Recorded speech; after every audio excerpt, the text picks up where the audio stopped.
Okay, great.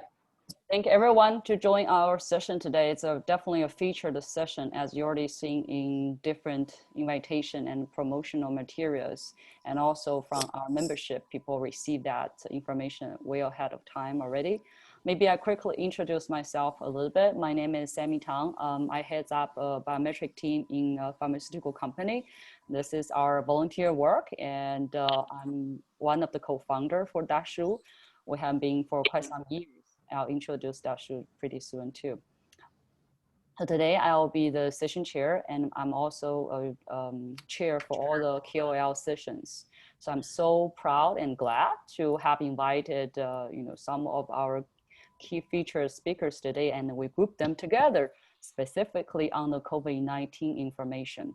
And that's a huge influential things right now for all the all the global efforts. And hello, I hope everyone mute yourself, and we were supposed to mute everyone anyway. Please make sure you mute yourself if you're not speaking. Thank you. So our first speaker will be Yu Guo, and actually from the 1.3Acre. I hope everyone already used their tracker and the database already. So we have.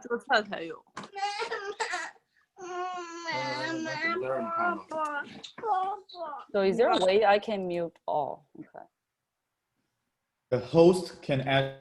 Yeah, I mute everybody now. So if you want to unmute, maybe you need to do unmute by yourself, and I'll unmute the speaker later on. Sorry guys, and so our first speaker and first a few speakers are from one session is from 1.3Acres. And I have been using that, tracking the data every day to make sure in my local area or in other area, things are going okay or more cases. And those data actually have done much more than that for personal tracking. A lot of researchers, even CDC, have been utilizing or quoting some of their data. Millions of people are accessing the database. So it's great effort. Also, I think some of them, the members in 1.3Acres is nonprofit organization. So they also utilize their voluntary work to help on this healthcare problem for overall globally. So Yu Guo is one of the co-founder as 1.3Acre. I'm so glad she joined us while present the background and all the interesting stories, how they started the idea and how they did this whole thing, all those efforts to be shared. And she has a very similar background as some of us, and she also has a PhD in biostatistics from Harvard University. And then she transferred to more IT related work in Uber, and she heads up the machine learning platform. Kyle is another co-founder for 1.3Acre. My understanding, he also is a co-founder and CEO for Toro Lab. He is quite experienced in a database effort. You can see he developed internal meta-analysis tools for data capturing, catalog and quality and other things. He is a bachelor degree in industrial and system engineering from University of Florida. So he will present other side of the story about all the database and engineering perspective from his perspective. And last and not least, for sure, is Professor Lu, and he is a MD physician. And so that's one of the reasons we invited Professor Lu. He is a great speaker, first of all, of course, and he is very famous in this infection vaccine area. And we want him to use some physician's perspective to help us understand the COVID-19 impact and how the data, the real data, can help us to solve the real cases. He will introduce some of the his work and his collaborative work with others published in his journal too. And Professor Lu, I hope most people already know him. I know him in person. He's a very nice person.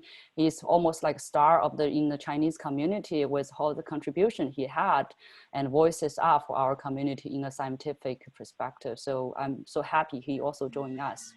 We do have another speaker because she didn't send us on time of his bio, but he is also part of the 1.3Acre, who is a Kai, and she will introduce herself during the presentation.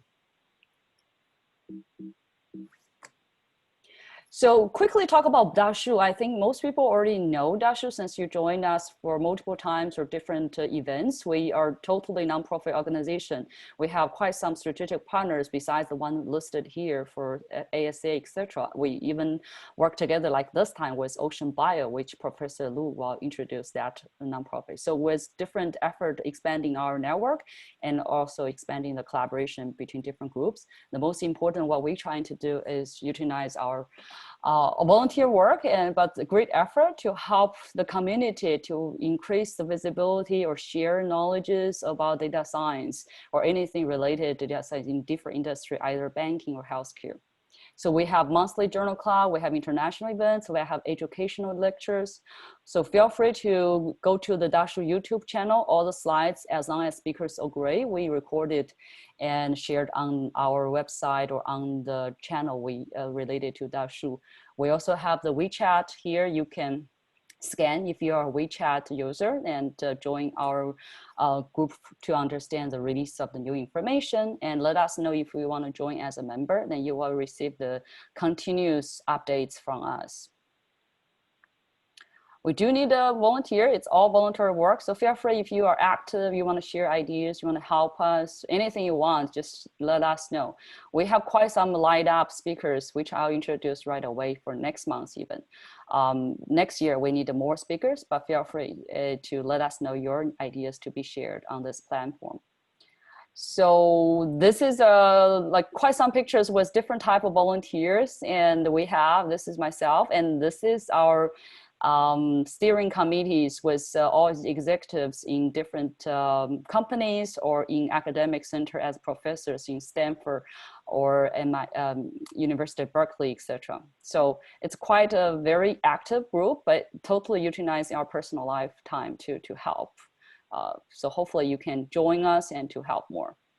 So stay tuned. Next one, I'll quickly glance this one just for next month. It's very close to this event. We have invited General Friedland for a CTO and co-founder from Brno, which they will introduce the new methodology about supervised machine learning. So quite interesting topic if you're interested in machine learning and big data, and he is a great speaker too. We are happy to have him on board on October event. So with that being said, I will switch gear to 1.3Acre. Oh, before that, maybe I should introduce Jing Huang, our Dashu president, also joined us today. She will chair the Q&A sessions to help me split some of the effort. And also it's a great featured event. So you can hear both from the co-founder and the Dashu founding president to be part of this event together. So with that being said, I'll switch gear back to Yu. I'll try to unmute you. I'm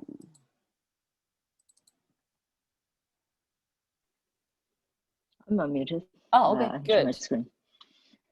I'll stop sharing and you should be able, yeah. All right, can everyone see my screen? Yep. Yes. All right, cool. So I'll talk about what became of the track, what inspired us building a tracker like this and the progress along the way, and sharing some of the technical challenges that we have tackled. So first of all, we just want to give a quick overview of what the tracker is about. So far, we built a tracker from late January of this year when COVID-19 was just an epidemic in China. At the time, in the United States, there were only single-digit cases and very few people knew about them. But since then, since we've built the tracker, it has seen over 250 million views. We haven't done any marketing, so this is purely from word of mouth. Lots of my friends also introduced the tracker back to myself because they didn't know that I built it. But it's good to see that it is being utilized and bringing value to people. More than 500 organizations are also using our data, including Johns Hopkins University, Wikipedia, CDC, and so on. We're glad that the efforts that we've made are making a difference in the human race fighting against COVID-19. So here I'd like to play a short video introducing the tracker.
So let's start from the beginning.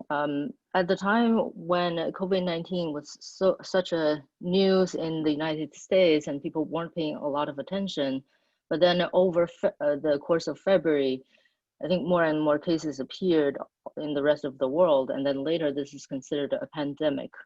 So the reason that I started paying attention to this is because I came from Wuhan, China, and I still have lots of family and friends back in Wuhan. When the epidemic broke in my hometown, obviously I was very concerned. I was paying a lot of attention. While I could not do anything to help them in Wuhan, I figured, can I do something to help the people that I do live around? That is the United States, North America. So we did some search online and wanted to find out what is the situation in North America. And to our surprise, not a lot of information were available. We checked the usual official channels, but we couldn't find the information we need. We also did some search online and realized that people care about similar things that we care about. People wanted to find out the case numbers, latest updates, what is the situation in the US, what are symptoms, and kind of a map of the spread, news related to vaccine, to the disease itself. We care about these as well, and we couldn't find a source that we could trust. And that kind of started our effort in building a tracker. Firstly, we built it only in Chinese. And then since more people recommended to their colleagues at work, we recognized that we need to make a more general version so more people can benefit from having the data transparency.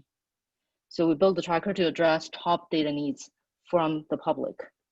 The features that is currently on the tracker include case counts, death counts, and broke down by different countries, and even in United States, we broke it down to states and to counties.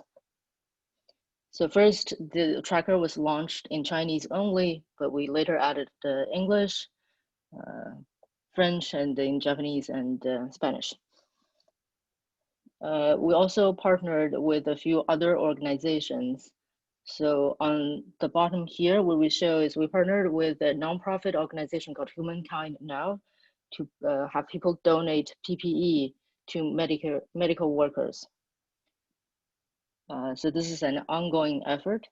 We also provided a data API for researchers or anyone basically who want to do something good with the data to have free access of our data. So we also heard from the public that as the case the situation changed pretty often, and what is the best way of visualizing the information in an intuitive way? So we added various kinds of charts that represent maybe the case trends, and we also later added COVID testing information. So that's a lot of information. I do want to make it this concrete and show how we actually look at this data. So this is going to be a live demo. I hope everything works. So what I'm showing here is the tracker today. Let's see, we show case counts, death counts, case fatality rate, broke down by race and ethnicity. These data come from COVID tracking project. I do want to take one example. So let me pick one state, Florida. So the chart shows the case counts from June to now. It does look like the cases are decreasing, but is that the case? Is the situation in Florida actually improving? It's hard to tell from just counting cases alone. So we then look at the tests. It's taking a little bit to load. No, here it is. Okay. So in the testing page, this only refers to testing done in the United States because we don't have access to this kind of data for the rest of the world. But if we look for Florida, now this chart tells a different story. What we're looking at here would be number of tests done in Florida state over the past several months. Red indicates positive test counts. So this roughly corresponds to cases. And the difference can come from a lot of reasons. An example would be one person may be tested multiple times. So the case counts and test counts are not exactly one-to-one match. But this chart is telling an interesting story. Number of total tests done kind of peaked around July and then came down and now is trending up again. But if we look at the percent of positive cases, it's been fairly stable for quite a while and only coming down slightly in the latest weeks. Even now, the positive count is around 11, 12%. That means every 1 out of 9 people tested will be positive. So that is still quite a high number. So this is trying to just answer my own curiosity. If we see case counts in Florida decreasing, does it mean that the situation is getting under control in Florida? From this chart, I think it's fairly clear that even though the spread may be slowing, the number of case counts only corresponds to fewer tests being conducted. So I think this is an interesting insight that we don't usually see if we only look at case counts alone. So hopefully this helps make things clear on just the data side. So let me go back to the slide and talk about how we came about building this tracker. As I said, in January and early February, no single source was tracking all of this information in one place. None of the states provide a state level count of this pandemic situation in their state. What we could rely on would be pulling information from the news. That is, we make Google searches of all the major news media and see if anybody mentioned a new confirmed case. So this is a poll method that we conduct manually. We only do simple case counts, but the key information is we fully cite where we find that information. So if we think back in February, which seems such a long time ago, when case counts were in single or maybe double digits, people paid a lot of attention to each case and wanted to know where we're finding this information. Who is 1.3Acres? Can we trust that data? So we invested a lot of time putting credible sources on the tracker itself so people can click through and validate for themselves. We also put in some thought around UI design, which made later iterations much easier. So at that time, we thought we wanted to treat each person as a person, not just a number. So we provided as much detail as we could find, while also hiding that person's privacy. So that's kind of phase 1 of the tracker. Later, as the pandemic spread, more people came to us. They were using the tracker and figured this is something useful and they wanted to contribute. So then we started a process of manual data processing. Over a matter of a few weeks, 60 volunteers joined us. So we were coordinating a lot of the effort on Slack and on Zoom and on GitHub.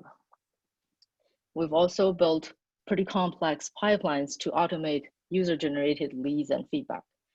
So in this phase of the tracker, what happens is that we have an entry point on the tracker itself. Whoever reads the data, if they realize that we've missed something, they can click link and submit a lead to us. This lead will then open an issue in GitHub, and then one of our volunteers will self-assign that ticket and investigate. If we confirm that this is a case that we haven't accounted for, we'll add it to the tracker together with the source. As you can imagine, that's a lot of effort. So later I will show a chart just demonstrating how much effort this is. Later, as the situation further progressed, a lot of the state official sources started publishing their own data. The challenge is that not a single source pulls the data from various states and counties, and not all of the counts are counted the same way. So the challenge at this stage is that we can use script to automatically pull information from official sources, but we need to solve for the differences in definition and counting in the various sources. We've built pipelines to do quality control, and also did another UI refresh, giving people more access, different ways of accessing the data and seeing trends. We automatically pull from state level data and also started adding multi-country and multi-language support. So that's phase 3 of the tracker. Phase 4, I hope, would be the end of the tracker, meaning the human won the race, won the war against COVID-19. And what contributed to the success of the tracker? It's good looking back, thinking that we planned all this, but it wasn't true. We were just adapting as we go. As we launched the tracker, the first version was built over a matter of 3 weeks. The day we launched it, we had 900 visits.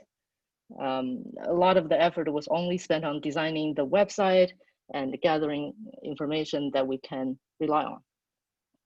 It's built by a very small team of 3 engineers. Then phase 2, we had around 60 volunteers joining us, and they are just wonderful to work with. People came with a mission. Nobody cared about credits or putting in hard work.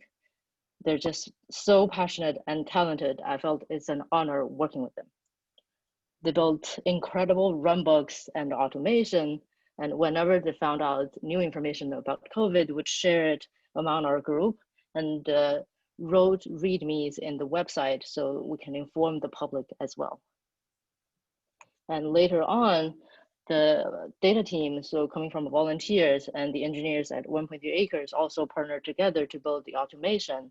We also did a major refactoring and automation of the whole website. And obviously, eventually we'll win the war against COVID-19. So as I mentioned, at the different phases, there were efforts put in to building the website, doing data quality control and automation.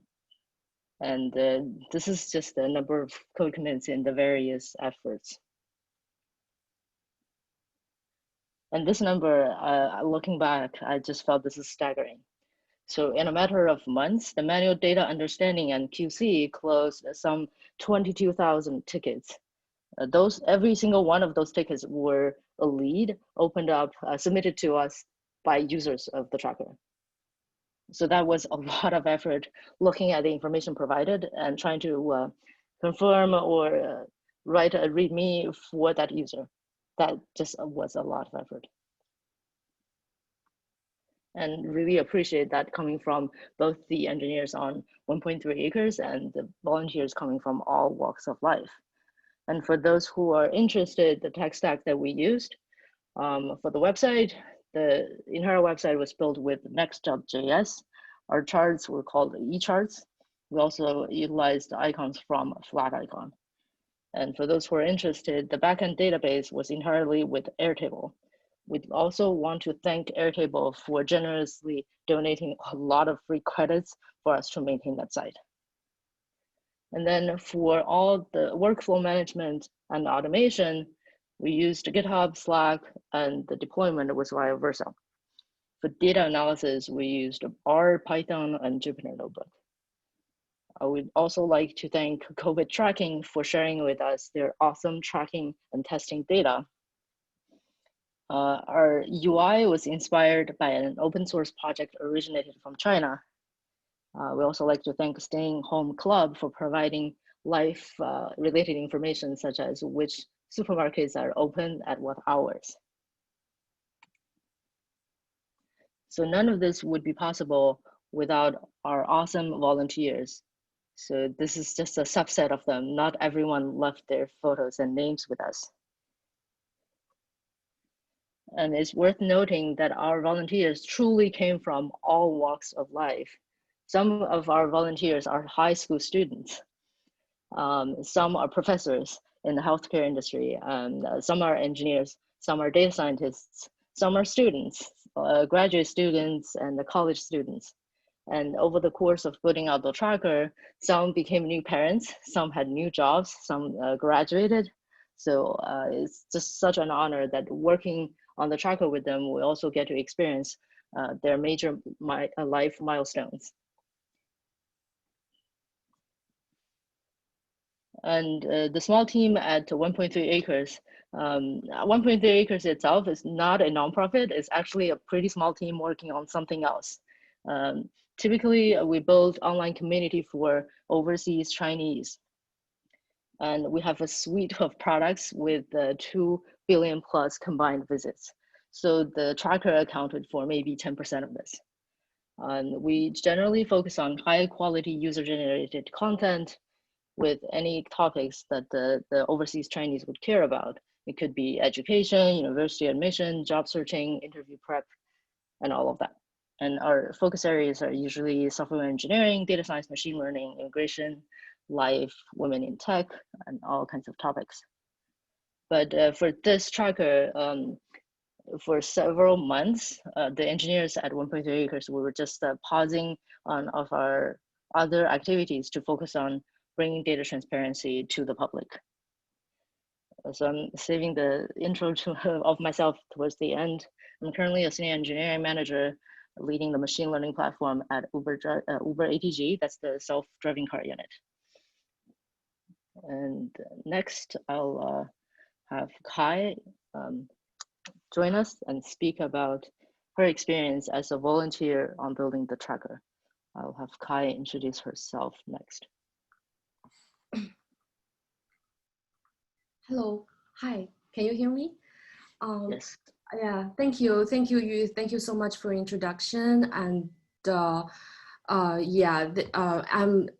thank you so much. First of all, I want to thank you so much for leading the COVID tracker project and giving us the opportunity to help. I'm Kai. I'm just the same as all the other volunteers in the team. Previously, I worked in Daimler Mercedes-Benz as a data engineer. Here, I'm just, all the other volunteers in the team. So, like, next, please. Next page, yeah. Here, I just want to share with you some stories behind our global tracker. Next, please. Yeah. The story began by answering the question, why global tracker in the first place? The main reason was that there was no such platform at world level offering daily regional information in April. However, the pandemic spread fast. Time was so precious for local communities and researchers who needed our data. So I want to just emphasize that we were the first real-time world platform. Here is a brief summary of our data set as of September. So let's focus on the middle column here. We have collected from 1,449 state and provincial level resources and 52 governmental data sources in 49 countries and territories. Here are just a few countries of flags we have covered. On our webpage, one way to check countries you are interested in is by clicking on this flag to explore the confirmed, recovered, and fatality of each province and city. Next, please. So compared to our journey of creating North America tracker, there were some unique challenges we faced with when we built a global tracker. The first challenge is to identify credible data source in each country. It is interesting to know that the official sources are not always the CDC or health department in each locations. A national research institute might publish regional data. The cases are Robert Koch Institute in Germany, King Abdul Research Center in Saudi Arabia. Some countries report cases in their daily news and come in very different formats. Let's look at the upright corner on the slides. It is the Japanese Health Ministry daily news publication. The county level breakdown data is within the news report and only in Japanese. The picture on the left is from South Africa, and the one on the right bottom is Portugal. For both of them, we need extra geographical knowledge to parse the regional data. Some countries provide a formal data repository for access, like a Git repository or a downloadable CSV data set. I want to point out that the language barrier are here and there as we go global. The original information is published in local languages. Luckily, we do have some team members speaking different languages to cross-check credibility of the data. Next, please. The second difficulty is to handle the different reporting paradigms in different countries. In many cases, the health department published data for each confirmed patient. So we have both regional and demographic information of each role. For example, the picture on the right are snapshots of data repository of Thailand and Colombia. Each row in the data set corresponds to a specific patient, and their status is updated actively. In countries like Thailand and Colombia, we start from the low-level data and aggregate to get our per region, per day data. But in most countries' official data set, the full history of time series COVID data is provided. However, this is not the same as our runbook built for the US and Canada. In these countries, we constantly check and update the entire time series in our database to reflect any official edits to history. To make it more complicated, many health departments switch their reporting system as pandemic grows. So accordingly, we change our data collection and aggregation methods. Next, please. What can we do with the world data set? Many things can be done here. I just want to share one insight which I recently found. As you may know that many countries are experiencing a second wave, like here in Italy on the left side. To see a second peak starting from September. So the question here is, is this the same outbreak as the first wave? As you may recall that Lombardia was the most heated area back then. But when we zoom in Lombardia, it is not that obvious. However, when we zoom in Lazio, where Rome is located, the second wave is pretty obvious and significant. This is just one example that could help us understand more about spatial temporal distribution and discover different patterns. Next, please. Last but not least, for everyone to better use our data, we published a technical paper summarizing all the details. Welcome to read and cite our work. Next, Kyle from Toro Lab will share with us how their state-of-art quality control system helped us improve data observability. Yeah, thank you. Thanks, Kai. Can everybody hear me okay? Yes. Fantastic. So hi, everyone. Obviously, COVID and public health is a really important topic today, and that's why the 1.3Acres team has spent such a tremendous amount of time and effort in making sure that the data feeding this particular dashboard is as reliable as possible. And as both you and Kai pointed out, there were some pretty serious challenges involved in pulling together the data from different sources, dealing with potential discrepancies in it, and feeding it together to make this dashboard possible so that so many people could view it. Rarely, though, is any one data set that we encounter so important that we can focus that level of effort in ensuring the quality of it. And that's true not just in public policy or even in the data sets used for academic research, but it's surprisingly true in industry as well. Next slide, please. So my name's Kyle. I'm a co-founder at Toro Data Labs. Previously, I led the metadata management team at Uber. I'm sure most of you are familiar with that company. Well, they have hundreds of petabytes of data and tens of thousands of tables that they use internally for managing their services. And at that size, it was a worthwhile investment to staff an entire team just to address the challenges of managing that data. And that would include things like discoverability. How do people inside the company decide which data sets to use for a given analysis when there are so many of them? Or lineage, which would explain where does a particular data set come from? Just because somebody finds a data set that they can use for their analysis, they may not necessarily know what all the steps were that produced that data set or where it came from. Another would be freshness. So how stale is the data in that table? Was it last updated yesterday? Was it last updated a week ago, or is it a year old? That's something that matters a lot. Cost, and of course, quality. So what is the accuracy of the data in the data set? Is there something that someone may need to know about before they go and use that data for analysis or in a dashboard in this particular case? So my team worked on tooling inside Uber to address all of these types of problems.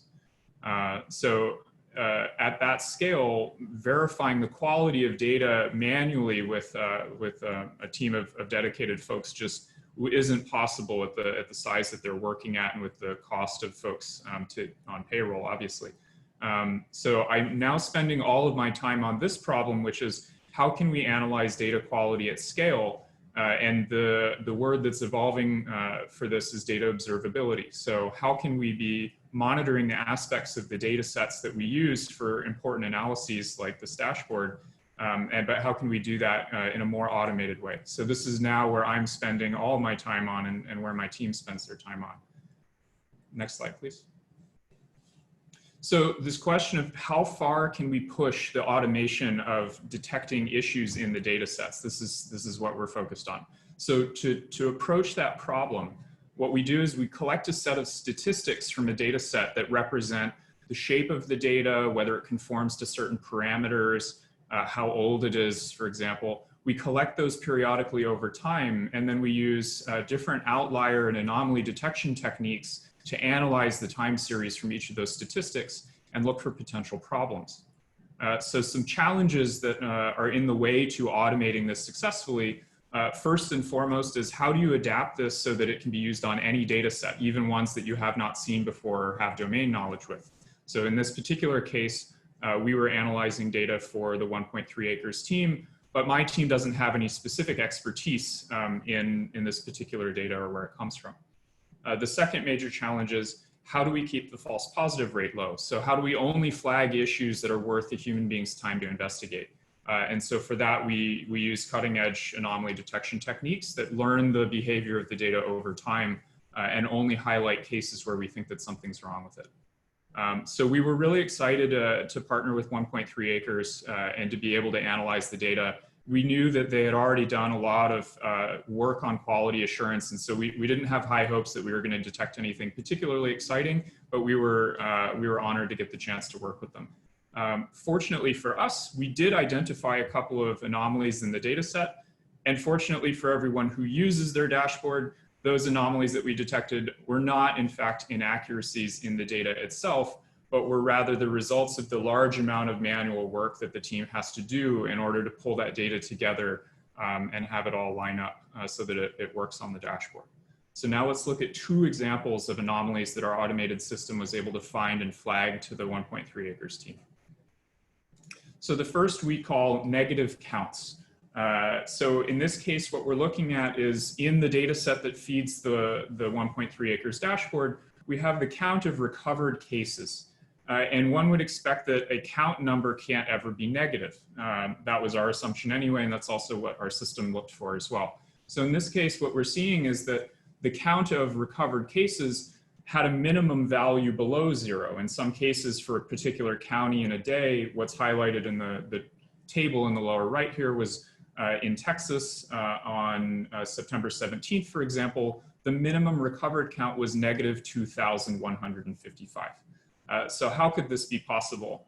When we reported this to the team, we learned that in fact the state and county numbers, the way that they report their data are on different schedules.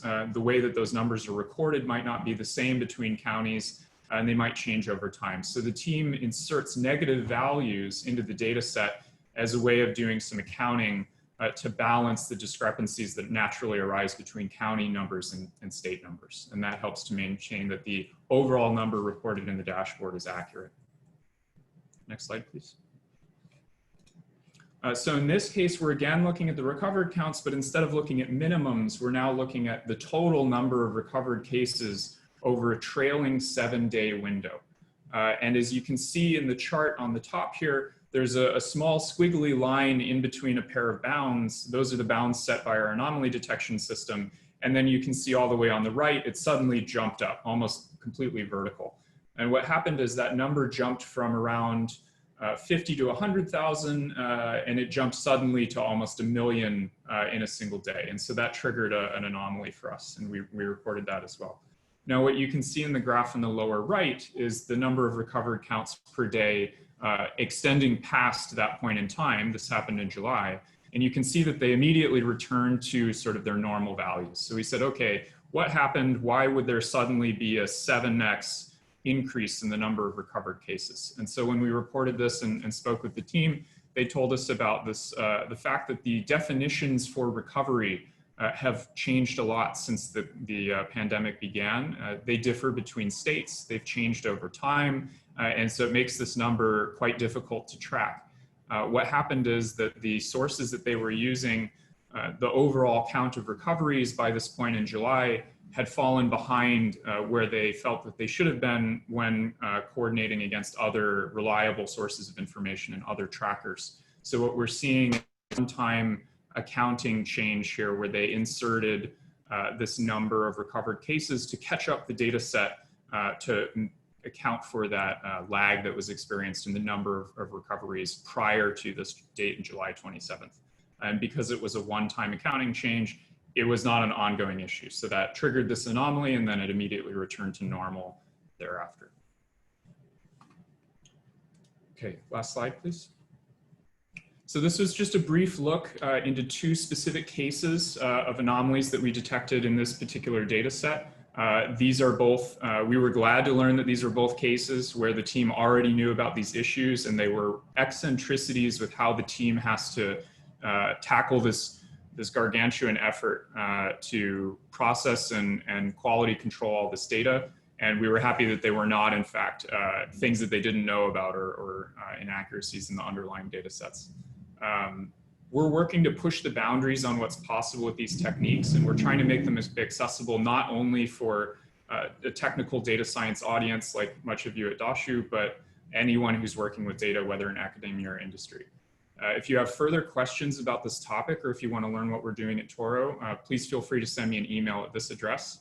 And I just want to say a big thanks to the 1.3Acres team for giving us the chance to work with their data set, and also to Dashu for letting me give this talk today.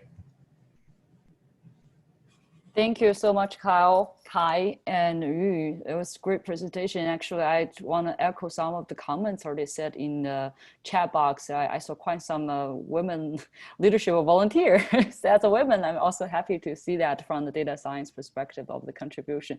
But I could totally imagine the effort have been behind the scene from so many volunteers, and none of them even care about the contribution recognition. It's really just the effort to help the whole community.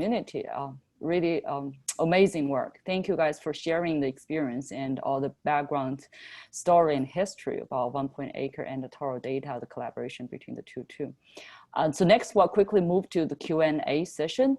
Please feel free to type your questions in the chat box, or you can feel free to unmute yourself so we can hear your questions. Either way is fine.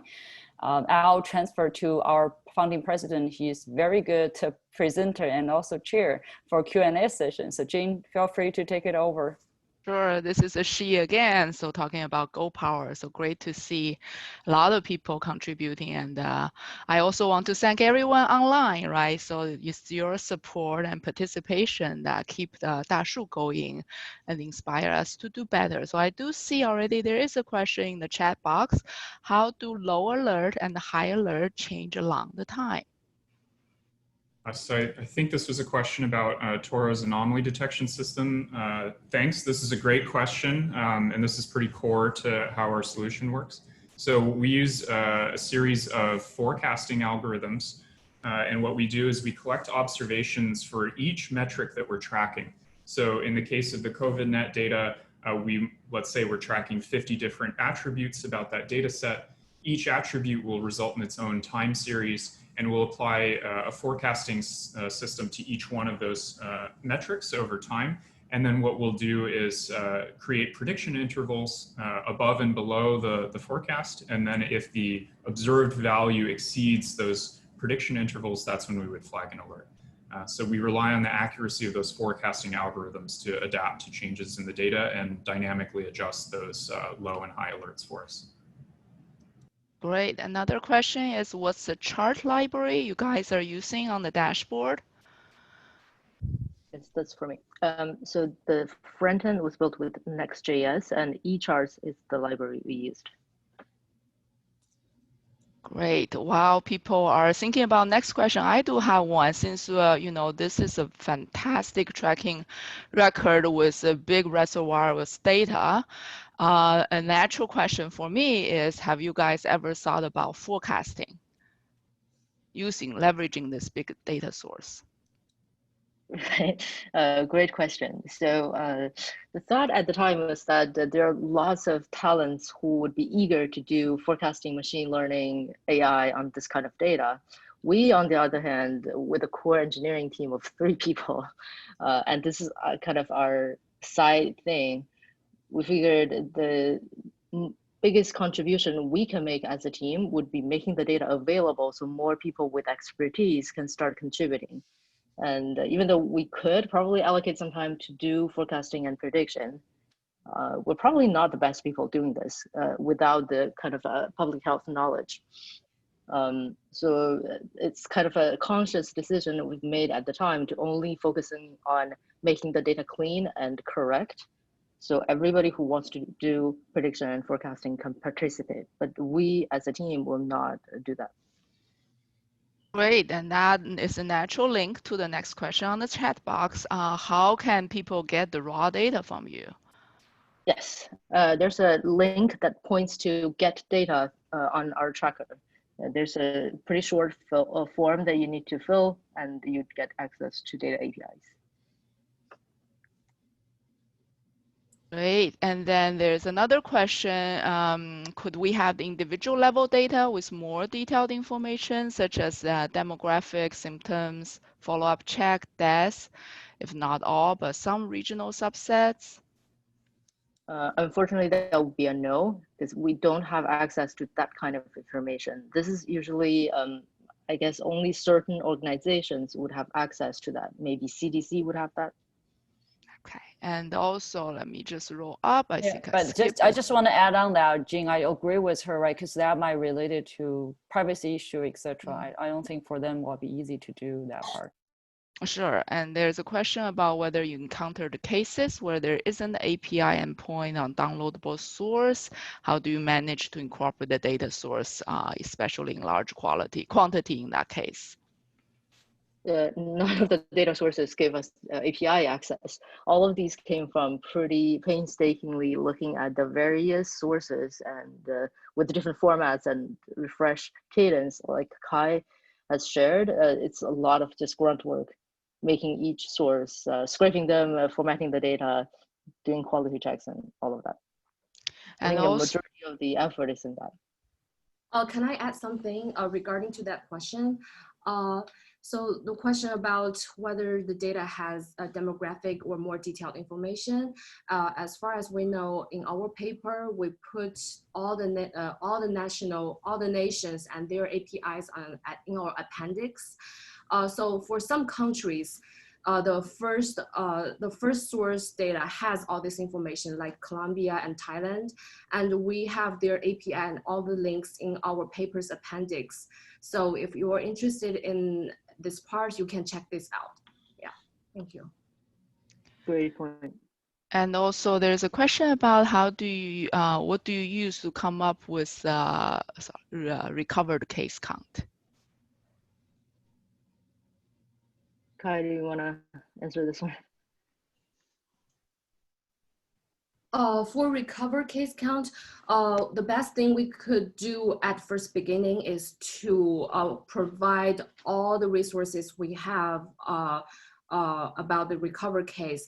As you know, first of all, it takes a while for the patient to be recovered. So the recovered data is always have, it's like natural to have delayed from the confirmed cases. And it's not always the fashion that each state in US will offer this number at the beginning because they don't have it. Or if some states have it, it could be not in the state's level, but in counties level. We tried our best to keep our data clean and accurate. So we in our data set, we just gave our user all the links and the resources we have about where we get this recovered data we have. As of global level, some country, I have to say, they never offered a recovered number. So if they don't offer us, then we couldn't guess a number, or we couldn't offer such number if they don't offer one. Yeah, I might make myself clear. Yeah. Mm-hmm. Yeah, and also people are asking how to be a volunteer. I wish that is asking how to be a Dashu volunteer, but I think it's more about the COVID-19 effort. For Dashu, you can contact me or send me afterwards, or check our website. But for COVID-19, I'll, let you guys say how you can, recruit volunteers from this forum. Thank you so much. Yeah, thank you. Is there a way they can contact you guys to become a volunteer? Yes, so there are contact information on the tracker. It just takes a little bit to find in one of the pages about us, or get in touch. Yeah, okay. And also maybe during the later session, we can just type like the paper as well as how to contact the COVID-19 to become a volunteer into the chat box. So in a little bit later, people asking about since July 15th, local hospital has been instructed to stop reporting cases to CDC and instead to directly report to White House. Have you noticed any pattern change in your data collection? Yeah, that's definitely a very common question.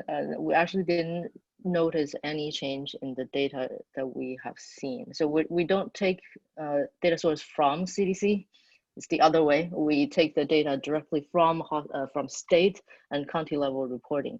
So at least we have not noticed a significant change from that side.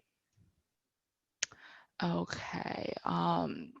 How to collect the QC, the COVID-19 data from hospitals, such as the hospital admission, death, or the cured or discharged from hospital, seem to relate to the active case count? Right, there are two questions here. The first one, hospital-related information, we take it from another open source project called COVID tracking. So they describe their methodology pretty clearly on their website as well. As for active case count, I don't think anyone in the world has an accurate number of this. It's kind of all estimations. Another question is the entire or part of the dashboard refreshed real time? So it's kind of processed like this. We have a scheduled job that would refresh the data on the back end on a 15-minute interval. Once the data is refreshed, we have an auto deployment that will push out both the new data and then the dashboard to be accessible by users. So it's near real time. Great. And when you encounter a situation where there are data conflict between different credible sources, how do you resolve those conflicts? That's the million-dollar question. I think Kai can be best to answer this one. So, so if in that case, we use lower level data. Yeah. Great. And because of the time, we will have another Q&A session at the very end. Now let's switch gear to Dr. Lu to talk about, real world application of this wonderful data set, even for non-data scientists. Thank you, Jing. Thank you for the 1.3Acres and the Datadoros presentation and discussion. We will definitely have more discussion with all speakers together in the end. But I do need to change to Dr. Lu's presentation and from a physician view and data user's perspective. Are you guys able to see my screen yet? Not yet. Not yet. Okay. Oh, Now, okay. Now we see it. Okay. So I'll help Dr. Lu to flip the slides, and there we go. Well, thank you very much, Sammy and Da Su. It is my great honor to be here. I also certainly learned a lot today from the 1.3 acre. Sammy has been talking to me for quite some time, wanted me to give some kind of presentation, but I really don't know how to find a linkage or how do we overlap or what's the interest from your group. Until she told me today, this event will have a presentation from 1.3 acre. I said, oh, wow, that's good. I have been thinking for quite a while. I want to know what is 1.3 acre because I have a story to tell. So that's why I'm here. As you know, from almost any program nowadays, you do anything, you have to have a commercial. Sorry, I have to do a commercial too, but this commercial is non-commercial. It's not paid financially, but for a sponsorship from a Chinese organization called the Overseas Chinese Entrepreneur Association, which has been around for about 20 years. It's more well-known in Boston area, and they actually is a co-organizer with Sammy, everyone together. So I'm obligated to say, just spend one slide about them. They also have a branch themselves called the Ocean Bio. Unfortunately, because of time issue, we don't have a chance to allow the current Ocean Bio, the lady in charge, Jing Shi, Dr. Shi, I see her name in the audience, but I will just here speak for her. So the goal is a platform, as everyone, you have focused in data, big data, but this group is focusing Chinese biotech, especially Chinese owned or launched, funded or funded biotech or pharma. Then promote the visibility, influence in this very big and growing industry and facilitate collaboration like we are doing today. The activity, including networking, we have an event every month, and also more important, share business experience and find more opportunities such as employment, marketing, so on and so forth. The membership is very easy. I will not go through, spend the time here. You can go down to the bottom, the website, and if you are interested, please send the email. Okay, that's my commercial. Please move on to my first slides of today's talk. So I will tell a story of 1.3 acres and a working from home physicist. So as any successful website nowadays, you have a lot of fans. Maybe 1.3 acre founders, you don't know, you have a lot of fans. So here happened to be a man. I know the 1.3 acre have a lot of women there, right? So next slides, but they don't know each other, of course. So what is start is, as several speakers start from the impetus, why you want to establish 1.3 acre, I share the same feeling profoundly. I would say until like March or April, it was we are living in dark, while the whole country in the United States, because most of us are in the United States, but even the world is the same thing. We have no information. Being a public health microbiologist myself, I thought it would be easy, go to CDC, I'll find a lot of information.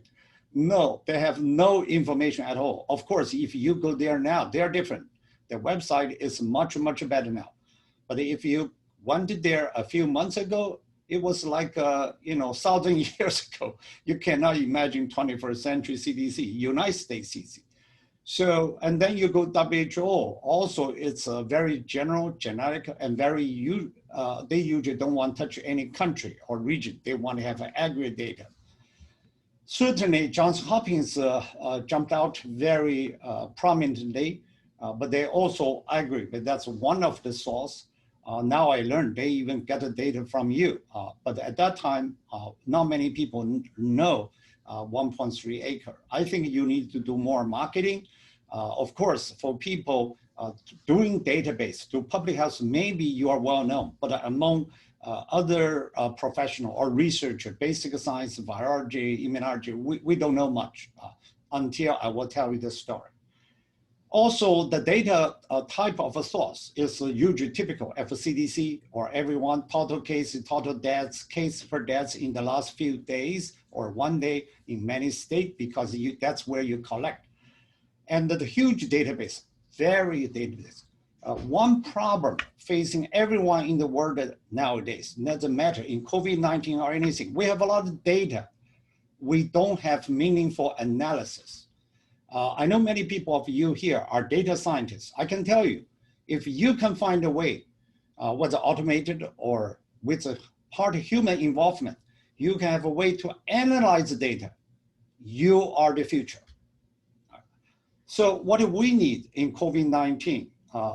Most here are descriptive or raw data. We learned today, you don't even maybe have a QC data.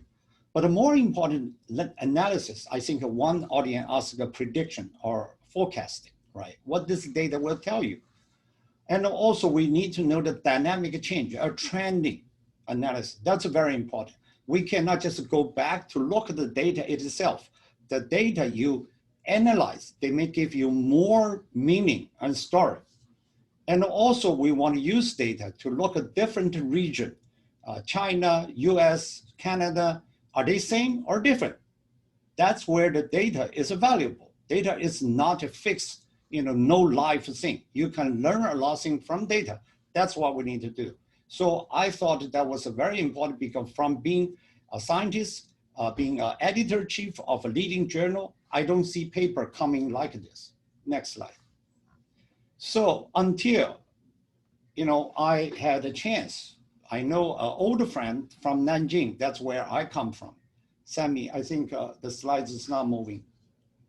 Okay, great, thank you. So Dr. Tan Yuanji, he's, to me, is a genius, because also he's a part of class 77, 77. If people from China know what that means, I'm sorry, I'm one of them too. So I'm doing a self-promotion here. So he's majoring in physics, also in Nanjing University. Nanjing University physics is a very top in China, and maybe in the world too. They have trained quite a few people, a famous leader there. But also he currently is a research scientist in a small research company in Massachusetts. During the COVID-19, he has no job to do. He worked from home. He's home actually in San Jose in California. He started looking around, like a Chinese, we go to Chinese website, and he found it at 1.3 acres and started playing with it. Next slide. So I found out he posts something on the web, web, and also he's a personal friend. He posts usually, a lot of people will 点赞, right? Say, that's great. Not many people respond to him because they don't understand. When I look at that, I say, that's wonderful.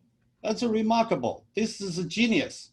He wrote very long. I intentionally make it invisible so you cannot read that part. He has a very detailed English and Chinese, like a thesis or document to describe what he's doing. He also has a very elegant diagram on this side. He said, I know how to predict a phases 1, 2, 3, 4. COVID-19 coming, they have different phases. So I look at that. I said, this is wonderful. You are incredible. Just like we say this, among the mass population, there are a lot of talent that we did not know. And he is not trained as a public health at all. He's not a data science himself also. So I say, this is too complicated. I want to make it simpler. Can I work with you? So next slide. That's what we work together, but the basic his work. I just try to say, I need this part, I don't need the other part. So first part on the far left, I cannot use my PowerPoint slide, but you can see here, yeah, thank you. So what he did is to calculate, I say, you do this one, delta net, delta n, just daily number increasing. Every day, how many new cases come out, divided by the total number of cases up to yesterday.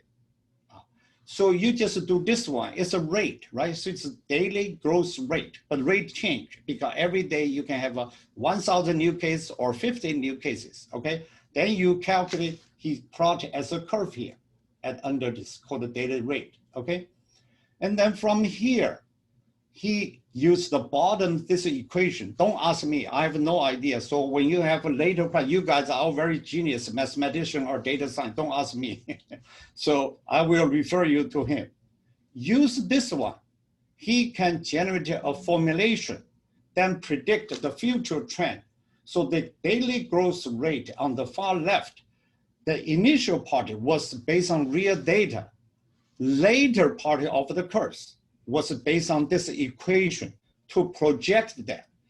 This will go like this. He has a mathematical term, some algorithm or stuff. So I have no idea. But he used that equation. Then you can calculate and predict today how many new cases you have. Tomorrow, how many you may have, he is predicting. And up to, say, several weeks. The longer you want to predict, the less accurate. But he says within a few weeks, maybe a couple months, it's reasonable. And we use that daily new case prediction. You added that, you can have the top one, total number of cumulative cases as a whole together.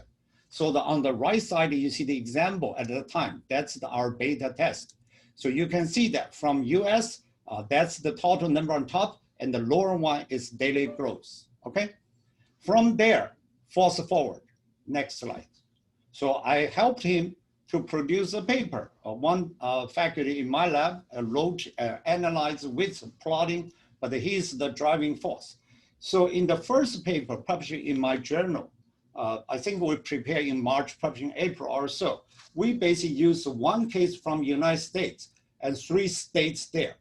So you can see the middle rows, BE, this is the growth rate.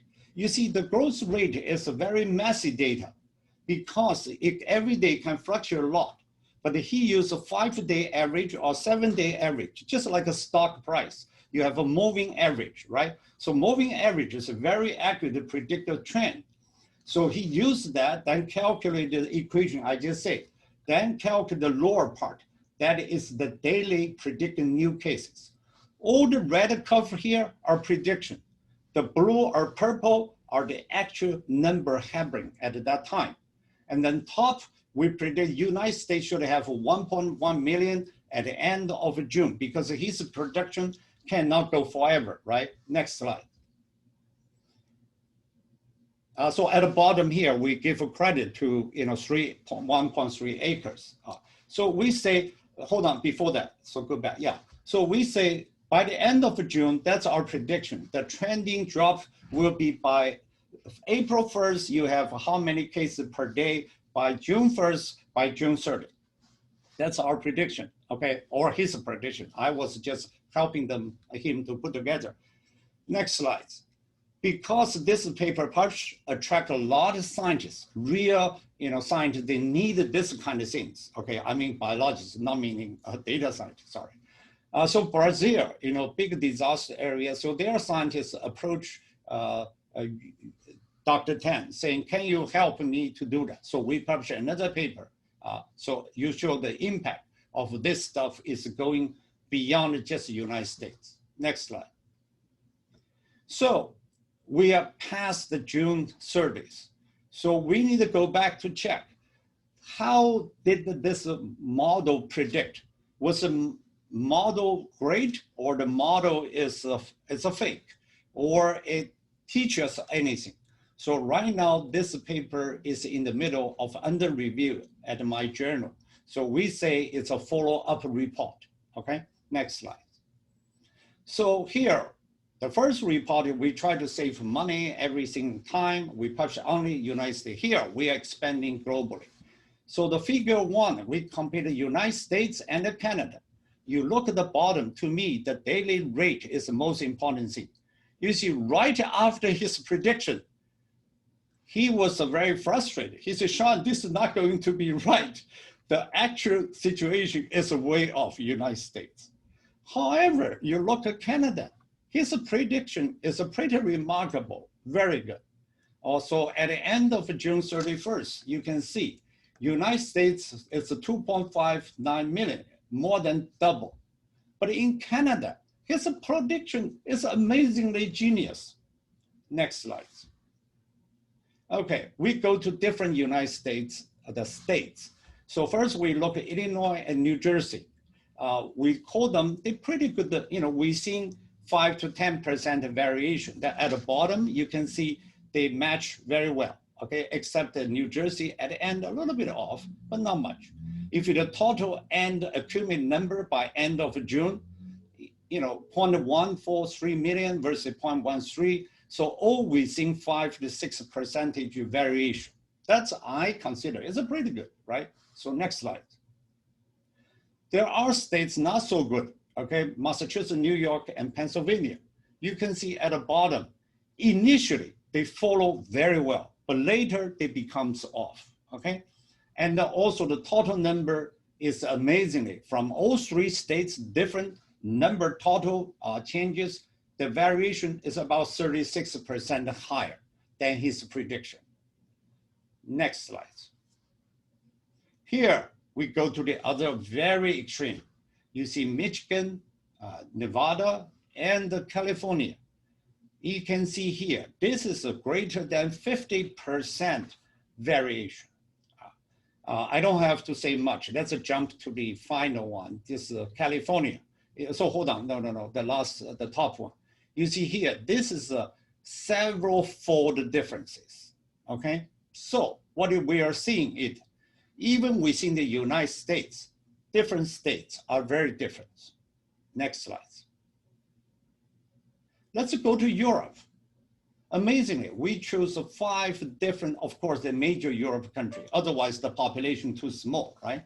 You see from the first alarming country, Italy, to later, places Spain, and also UK, or go to the Germany, which is more like a conservative way. They don't do aggressive, people still go to work, that kind of things, but they just be careful. You see that overall, the prediction is pretty accurate. The total number, the top one, the accumulated cases are fitting very well. So I don't even bother to tell you exact number. You just know they predict very well. Next slide. We also go to more far away, Australia and New Zealand, because they are far away, they're isolated. They don't have much new cases. You can see at the end, they will be pop a little bit, but it's pretty good. Next slide. This is one last data slide. You will see South Korea was one of the countries alarming to us, but they followed the cave very well. South Korea take a very different approach. They are Asian country than the Europe country. But you look at that, the curve, they fit very well until the very last end. And Brazil is extremely case. They have no pattern at all. Dr. Tan's formula failed terribly here. You have the total accumulated cases by June 30th, more than 10 times the cases than predict. So what's wrong? What can we learn from all this? Next slide. Due to time, I don't have time to go through each slide figure and explain that. So I think I would just plot here and then you can ask questions we can discuss. So I consider the mass modeling it itself technically is sound, as shown by the result from Canada, 5 European countries, and several states, and Australia and New Zealand. The number of countries is very different, and also the infected cases is different. How could they all fit the same model? So to me, no argument. The model, the mathematics work. Congratulations, data scientist people. You guys are genius.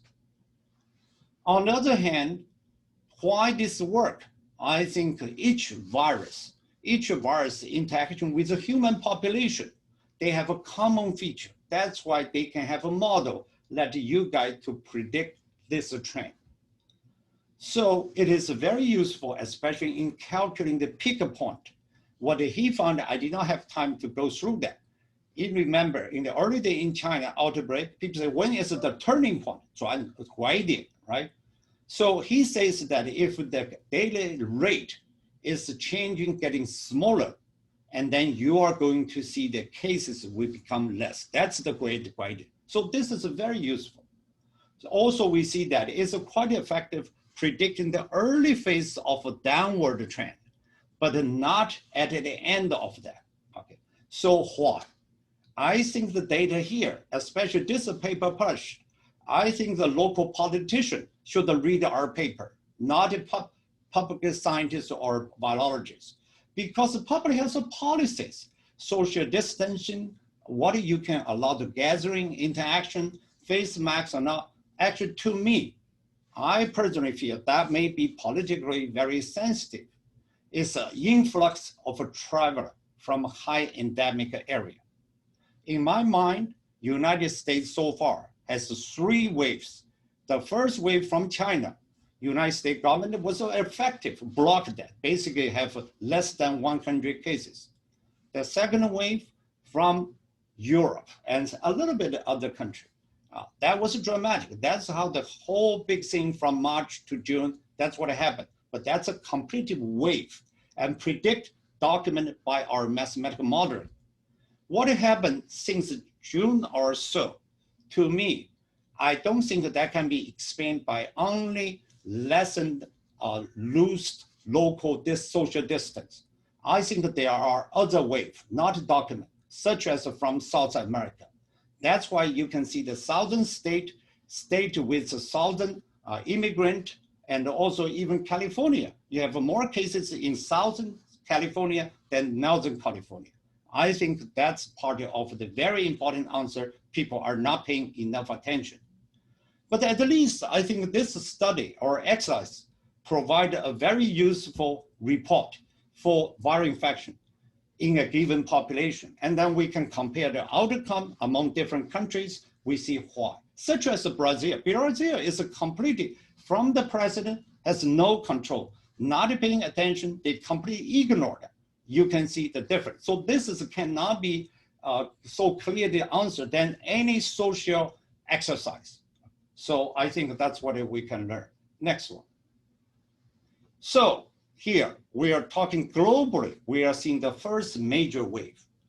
The question we are hearing, oh, here is another wave. Yes, but we have to ask why and what it is. So unfortunately, that's not the focus of my talk. I will stop there. So we can see on the right side, this is happened to be, I clipped from Wall Street Journal yesterday.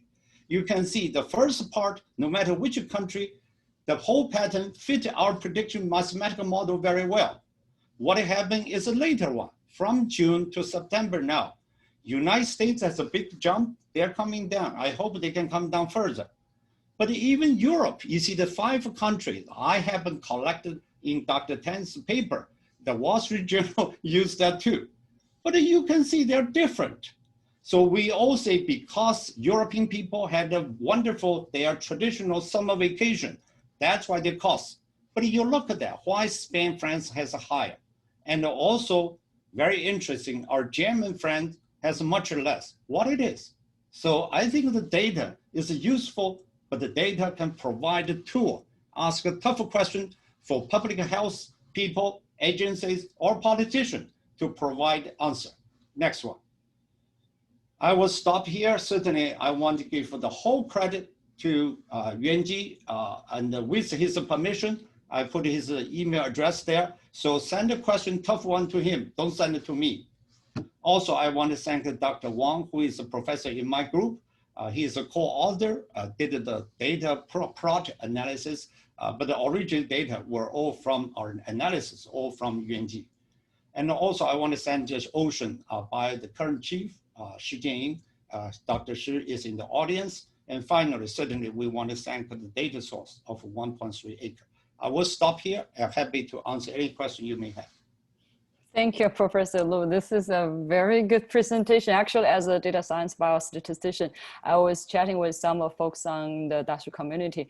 Your presentation as a physician perspective actually make it very easy for us to even understand all the whole process and all the data presentation.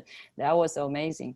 So with that being said, I would like to switch gear to Jane. Maybe you want to organize the last session of the Q&A, which all audiences the same. You can print your questions in the chat box, or feel free to unmute yourself if you like to have a more interactive conversation to both the previous 3 speakers and also the second session to Professor Lu. Either one, you can ask questions. They're all online right now with you.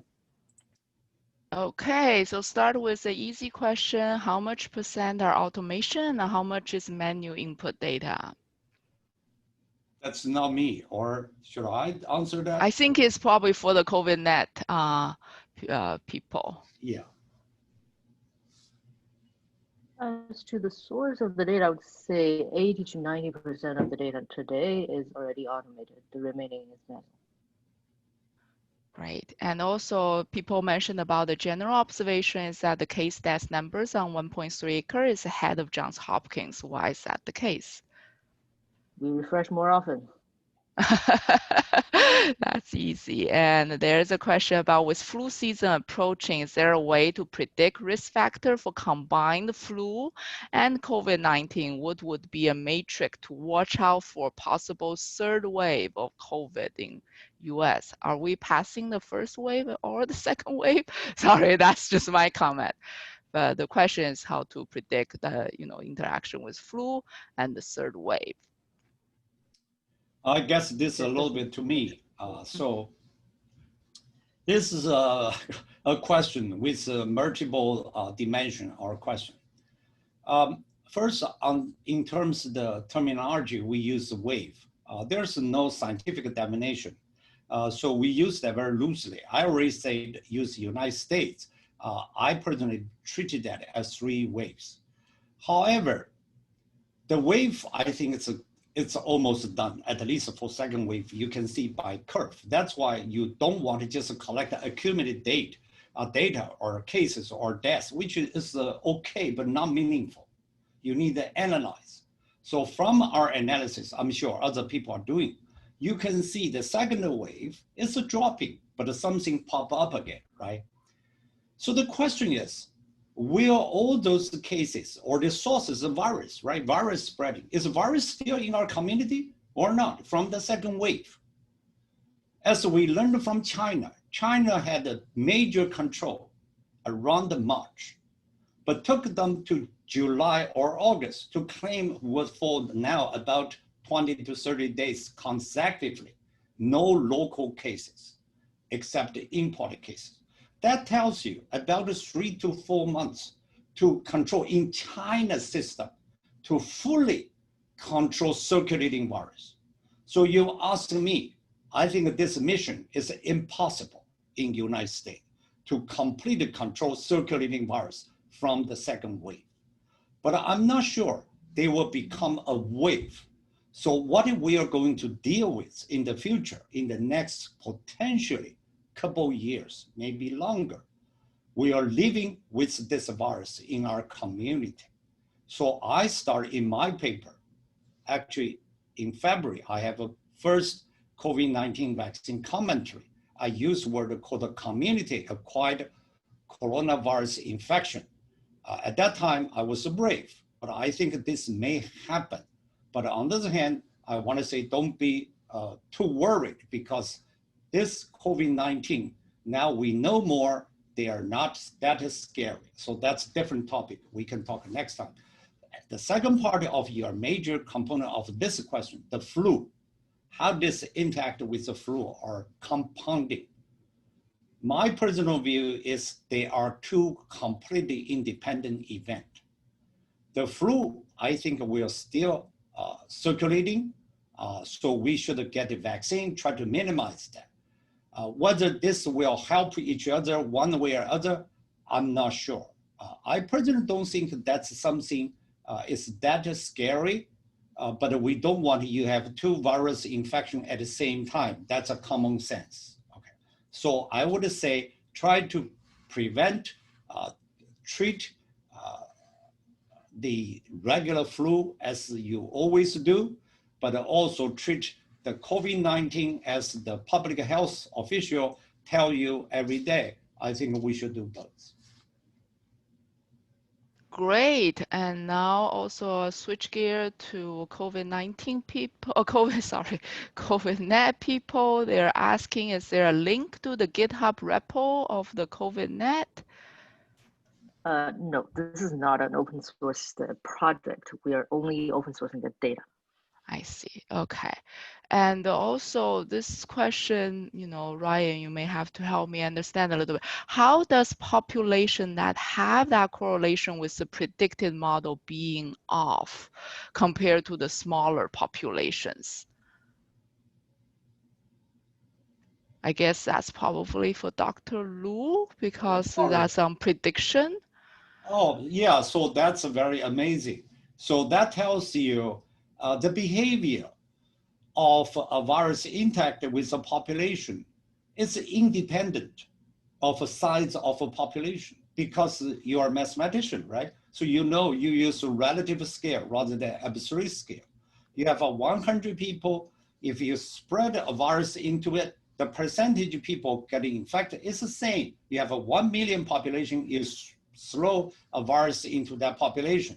That's why, amazingly, we know this virus death rate is less than 5. It does not fluctuate, does not change. 85% people, you can survive very well not going to hospital.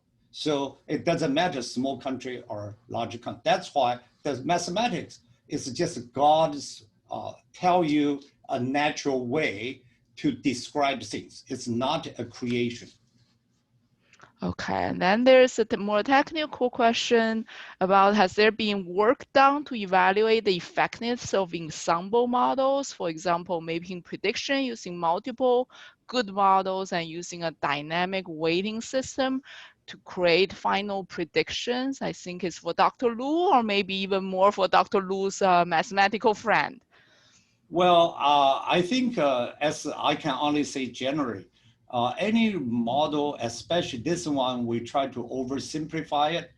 The risk of any oversimplified model is dangerous. There are a lot of things not known. So certainly, I could not understand this audience very technical, terminology there. But I'm sure you have other modification, clarification stuff. I think it's very helpful, I'm sure. But as to relate to the early discussion, to me, I think the source of data is extremely important. I believe if the source of data is very accurate, the Moss molecule model, a mathematical model we are using, I think it can achieve quite a good result. But you have a certain way to look at the local population, whether you have a lot of nursing home people or you have no nursing home people, whether that kind of things you weighted that, or you have a comorbidity with overweight people. By the way, overweight is high risk to COVID-19 infection. So those things, yes, you can throw in, make the prediction more accurate. But as I try to kind of imply, if the public health policy, many other things are not put into consideration, that variation or impact of those variables is much bigger than a mathematical or modeling tools. Wonderful. With the limited time, let me ask a question that is close to my heart, and one participant asked too. I think it's for Dr. Lu.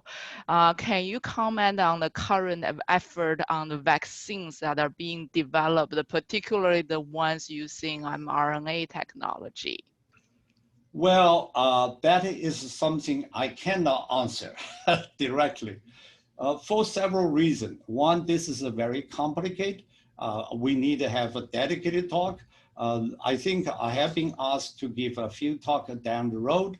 In particular, I'm going to make another comment for another Chinese organization called SAPA. SAPA has an annual meeting on October 2nd or so in the coming, there's a Saturday. I think I am invited to be a keynote speaker there. I will put everything there because this is very complicated. mRNA vaccine in particular, I cannot say because that will affect some company conflict interest. I don't have their stock, I can tell you. But on the other hand, I cannot say particular toward one particular one, but I can say general. So all these vaccines, especially 5 in the United States as the major one, they need to go to 30,000 people try each of them. Many of you are data scientists in bigger company. You know, do a clinical trial with 30,000 people, enrollment, that's a big challenge. So we have to wait quite a while to see what's going on. My overall estimate, the vaccine will be okay, safe. The efficacy may be borderline passing. You know, FDA put a cutoff. 50% effectiveness will give a licensure. So we'll see how many can pass that. So Jean, maybe we'll just ask the last question. I can just took it over from here. So due to the time, but I think this question is very interesting too. So I'll ask the last question before we end. So questions to Dr. Lu. As you can see, Dr. Lu, you're also very popular within our community here. Do you have a prediction when the first COVID-19 vaccine will be available? It's a difficult one. You say when the first vaccine will be available? Just your assumption or your expectation based on the knowledge. Well, sure. The COVID-19 vaccine, if you guys read my review or commentary published in March, I said that there are 4 factors to make a vaccine available. Science, technology, regulatory control, and the last one, public health demand. If we want, we can have vaccine tomorrow. Okay, if a politician decide or society want. Vaccine in China being applied to regular citizen, of course, special category, frontline or Yangqi to work outside China. So it's already being used. In United States, we will see whether the final, the structuring between the company and the politician, who will win. If you want to push it, I think by the end of October or early November, you will see the first one, but we don't know. Again, science is never science. You're all working for pharmaceutical. You know, in your company, it's not just a pure science or data. There are other aspects. So here is unprecedented. CEO of 9 Western major pharmaceutical companies, not their division of a vaccine. They put a joint statement published on Wall Street Journal and all major newspapers, saying we'll work together to make a decision. You think about what does that mean? Well, thank you. Thank you, Dr. Lu, Kyle, and Kai, and also Yu. This is a great presentation. I do see quite some comments or questions keep popping out, but we do have to end the session because I know our speakers are including the audiences. Some of us have to go to other meetings as it's a volunteer work during Friday. I'm amazed to see so many people stayed that long for the session, and amazing speakers have joined us. Thank you guys for sharing your knowledge, experience, and increase the community awareness of the data and also COVID-19. It's a huge impact for all of us.